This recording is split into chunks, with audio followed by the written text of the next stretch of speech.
Assalamualaikum warahmatullahi wabarakatuh and good morning, good day folks. So, before we start, I'd like to give a proper introduction of myself and the book that I'm about to share with you and how fascinating the story is. First of all, my name is Nur Alamai Sarah binti Sayyad. I'm from SMK Sri Medan with the school code JEA0014, and this book is called Dead Poets Society by Nancy H. Klingbeil.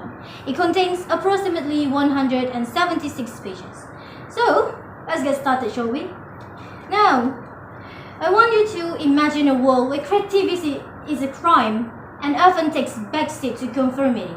And that's exactly what Walton Academy is built on. It's strict, full of rules and laws that must be followed by everyone. Clearly no room for creativity and thinkers, and certainly artists and actors are as good as dead here.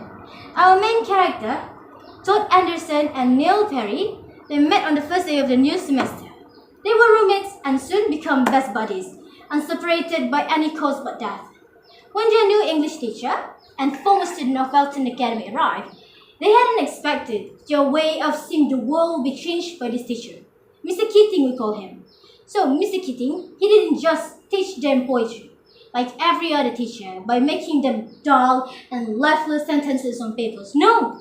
He made poetry the most beautiful and interesting piece to the boys. He breathed life into it, showing the boys that there's more in this world than just grades and obedience. And curious, the boys dug up information about Mr. Keating, and to their surprise, he was a member of some sort of club that read poems. They learned that on weekend night, the members of the club will gather around, read their poems, and share their thoughts. It was a secret club made by the boys, and Mr. Keating was one of them. So, inspired by that, the boys did the same. They gather and talk and laugh and voicing their minds. They countless thoughts that the academy could never care. Mr. Keating has opened their eyes and made it clear for them to see the beauty of this world. Everything was going so well and wonderful. A bit too well if you ask me. These boys were full of life and courage and fire spirit now that they've learned a lot about the world. Neil had braved himself to join a play he had always wanted in his dream. Unfortunately, it is the very same dream his father despised. So, he faked a permission form and sent it to the play so he could do the audition. Eventually, he made it and got part as a main character. The irony. Anyway, that night in winter, he told Mr. Keating and his friends about his play, and they were very, very, very supportive about it and even went to see the play. He wasn't just acting, he was living during the play, and he had never been so alive before. Alas, his father found out about the play and he found out about everything. So, after the play ended, his father forced him to go home and forget completely about his dream. His fate had been written by his own father. Walton, military school, Harvard, and then a doctor. It was what seemed like a perfect plan for his dad's eyes, leaving no room for Neil to decide on his own.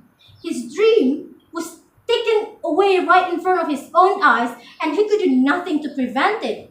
He had no room to say no or to even protest. On that night, on the very, very same night, he walked to his dad's reading room, absolutely crestfallen by his dad's decision. So, he put one of the props from the play, a crown of thorns. His hand reached a gun from the drawer, put it on the barrel of his hat, and pulled the trigger. Drop dead. Instead of following his father's plan, he had chosen to dream forever.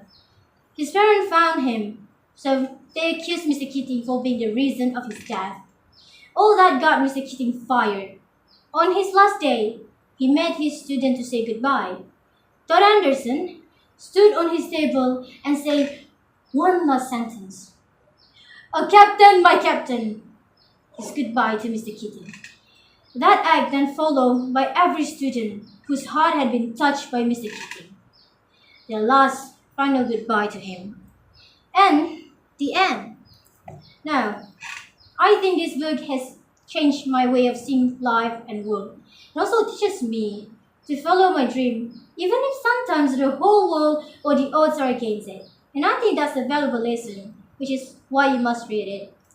And there's also one saying from this book, Carpe diem. It means seize the day.